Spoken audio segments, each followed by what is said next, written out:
ओवैसी साहब जो कह रहे हैं और जनसुराज जो कह रहा है, यही फर्क है। ओवैसी साहब ये कह रहे हैं कि मुसलमानों को अपने पैर पर खड़े होकर अपना राजनीतिक वजूद बनाने के लिए लड़ाई लड़नी चाहिए। जनसुराज ये कह रहा है कि मुसलमानों को अपने पैर पर खड़े होकर अपना राजनीतिक वजूद बनाना चाहिए, लेकिन अकेले नहीं, उन आधे हिंदुओं के साथ करना चाहिए जो विचारधारा के आधार पर आपके साथ चलने को तैयार है। लो जी, बिहार चुनाव में नया मौलाना आ गया है हिंदुओं को बांटने के लिए, तोड़ने के लिए। बाकी बचवा ओवैसी और तुम जैसे हिंदू जयचंदों में जमीन आसमान का फर्क है। ओवैसी कभी भी अपने मुंह से ये नहीं बोलेगा कि आधे मुसलमान इधर जाओ, आधे मुसलमान उधर जाओ। वो सारे मुसलमानों को एकजुट रहने के लिए हमेशा बात करता है। तुम लोगों के तरीके से नहीं, वो भगवा कपड़ा पहनकर हिंदू वोट को रिझाता नहीं है। वो अपने ईमान पर पक्का रहता है हमेशा। लेकिन तुम लोग कहीं भी टोपी पहनकर नए नए मुल्ला जी बन जाते हो।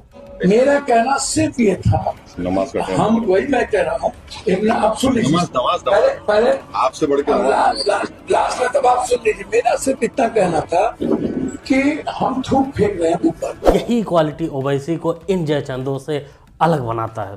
वो अपने नमाज से, अपने धर्म से कोई कंप्रोमाइज नहीं करेगा। उसको ये बिल्कुल परवाह नहीं कि सामने जो लोग बैठे हैं, जो वोटर बैठे हैं, जिनको रिझाने का प्रयास हो रहा है, वो क्या सोचेंगे। कोई फर्क पड़ने वाला नहीं है। उसके जगह पर ऐसे जयचंद होते तो ये खुद अपने धर्म को गाली दे देते। किशोर जी की पत्नी दिल्ली में रहती है, हाँ। उनके बेटा दिल्ली में एक स्कूल में पढ़ते हैं। अच्छा। प्रशांत किशोर जी पहले अपने घर का उदाहरण दे दे, हाँ। बिहार के किसी स्कूल में अपने बच्चा को एडमिशन करा दे, ये गरीब गुरबा के बच्चा को तंग ना करे। जी घंटा करेगा, अपने बच्चों को घंटा पढ़ाएगा बिहार में। वो एक बिजनेसमैन है और बिहार चुनाव में बिजनेस करने आया है। पुरानी हिस्ट्री तो सबको पता ही है कि बड़े बड़े नेताओं के साथ उसने की है काम, यूँ बोले तो दलाली की है और पैसा खूब सारा कमा लिया है। अब उस पैसे का इस्तेमाल बिहार चुनाव में करना चाहता है कि भाई 2-4 सीट आ जाएं, फिर अच्छे खासे दाम में उनको निकाल दें। अगर 130-40 सीट आई तो मैं उसको अपनी बहुत बड़ी हार मानूंगा, बहुत बड़ी हार मानूंगा। पहले चुनाव में वो मैं अपने जीवन की बहुत बड़ी हार मानूंगा कि 3 साल मेरे जीवन का सब कुछ, मेरा अनुभव, मेरा प्रयास, मेरे संसाधन, मेरा सब कुछ, मेरा जीवन मैंने दांव पर लगाया है। उसके बाद अगर 130 सीट अगर आए तो मैं उसको जनसुराज की हार मानूंगा, अपनी व्यक्तिगत हार मानूंगा। कॉन्फिडेंस तो देखो जयचंद महाराज का, 130-40 सीट आएगी तो ये अपना हार मानेंगे। अरे पप्पू के बारे में थोड़ा सोचो। तुम 130-40 की बात कर रहे हो और बेचारा पप्पू इतना सब करने के बाद, इतना उल्टा सीधा आरोप लगाने के बाद, इतना माफ़ी मांगने के बाद खाता भी नहीं खोल पाता। उसके दिल से पूछो और तुम कह रहे हो कि 130-40 सीट मिलने के बाद भी हमारा हार होगा। मियाँ कॉन्फिडेंस अच्छी बात है, लेकिन इतना ज़्यादा ओवर कॉन्फिडेंस होना ये अच्छी बात तो बिल्कुल नहीं है। किशोर जी कहते हैं जिन्होंने बिहार को बदहाल किया उनको वोट ना दो, नेताओं को बच्चों की आंखों में देखो। प्रशांत किशोर जी अगर सिंगल मेजोरिटी नहीं बना पाए तो क्या वो भी अपने बच्चों को कसम खाते हैं कि मैं भी इन दोनों से नहीं जुड़ूंगा? जनसुराज 243 सीट लड़ेगा, 242 नहीं। तो कोई अलायंस किसी भी तरह का सवाल ही नहीं पैदा होता है। प्री दूसरा, मेरा अपना आकलन है कि जनसुराज या तो अर्श पर या फर्श पर।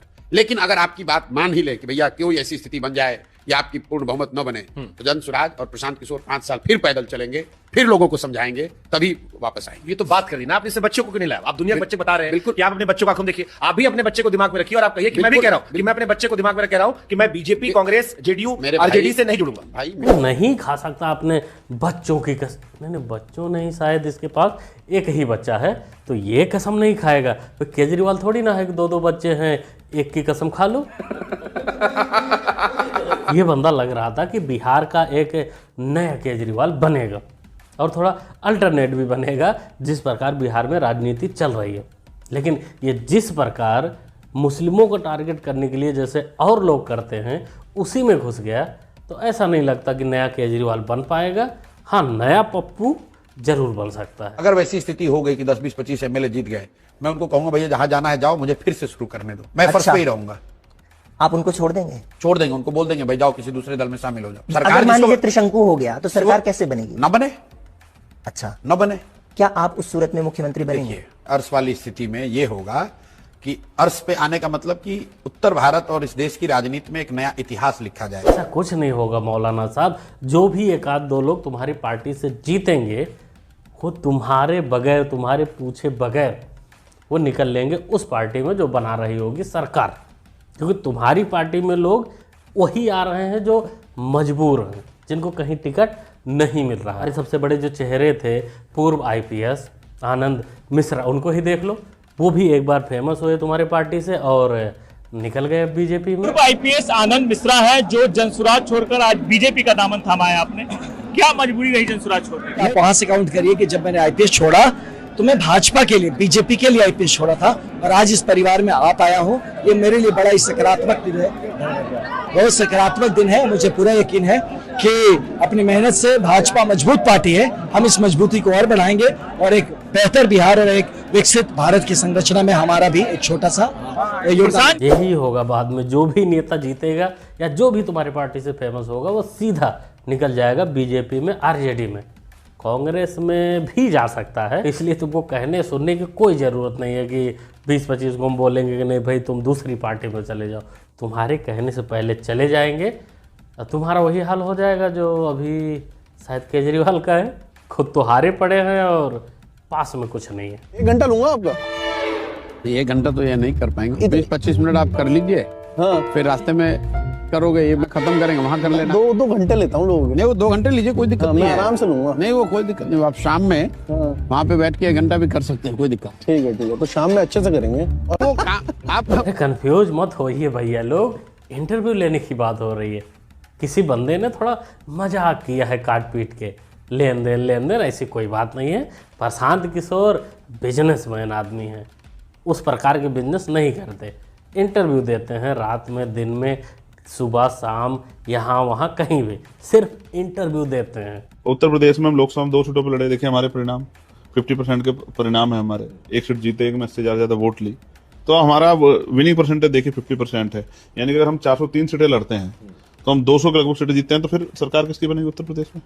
आजाद समाज पार्टी की बनेगी। कोई सेंस है इस बात की? लांड है बेचारा, क्या ही लॉजिक लगाएगा। खैर जो भी लॉजिक लगाया, मैं तो इससे यही कहूँगा भाई तुम्हारे साथ हुआ है धोखा।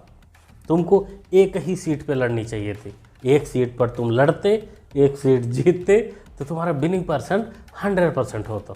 तुम्हारे साथ किसी ने मजाक किया जो तुमको 2 सीट बता दिया। अगले आने वाले चुनाव में एक ही सीट पे लड़ना और विनिंग परसेंटेज अपना 100 रखना। ये आरक्षण की बुद्धि से भाई उम्मीद ही क्या किया जा सकता है। जितना बुद्धि होगा उतना ही लॉजिक लगेगा।